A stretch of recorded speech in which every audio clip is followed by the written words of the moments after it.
Okay, so there's a couple things to note for today. One of the things that happened was we actually made a new high for the downside right here to 50. That's usually a very significant sign. However, at that exact same time, the upside was moving up.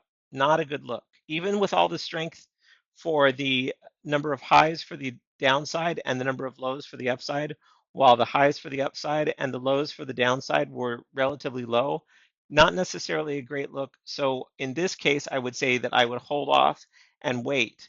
And you can see right here at 9:55, the upside makes a new low, while the downside is making a new high. So this right here would be your entry candle. Your entry would be approximately, again, we're going to go for the pessimistic view, would be 47, so 45, 47. This rolls along. So even though this is moving down a little bit for the downside, you take about 3 points of heat. Again, we're talking about the most pessimistic entries.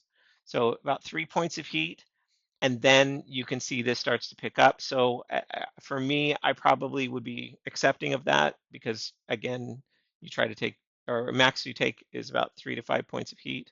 So then you can see this moves up right in here. We start to go sideways. This would be very clear indications of, or it drops down a little bit.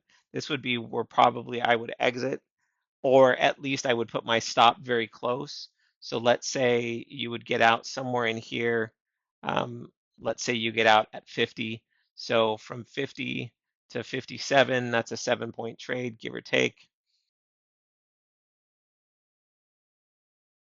So the next trade actually happens as this is moving up.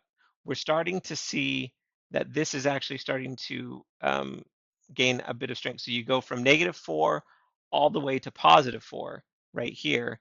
At the same time, this one is going from 56 down to 41. So losing 15 points on the downside and gaining 10 points on the upside. So this would put your entry point at about 42.5.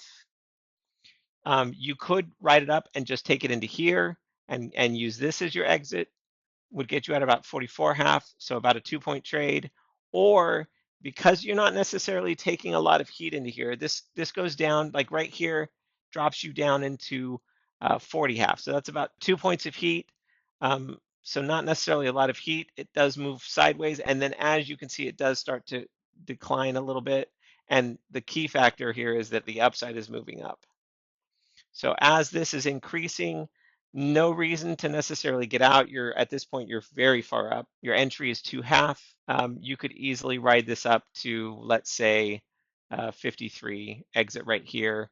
Or even if you exited over here, um, again, your exit would be 52. So 42.5 to 52, so that's a 9.5 point trade. As this one is decreasing, again, this would potentially be an entry for an upside trade because this is coming up. You would get in, let's just say you get in here. That puts you in at about 47.5. You could ride this up into here. Again, you take almost no heat because after you get in, it comes back a point maybe. And then you ride this up into here. Your exit would be up in here. So your exit would be about 53. So from 47.5 to 53, a 5.5 point trade. There are more trades in here, 1 to 2 point trades. The key is just making certain that you get paid. You got to make certain that you move your stop into profit as soon as possible. I'm not going to go over all of them, but that pretty much covers the day.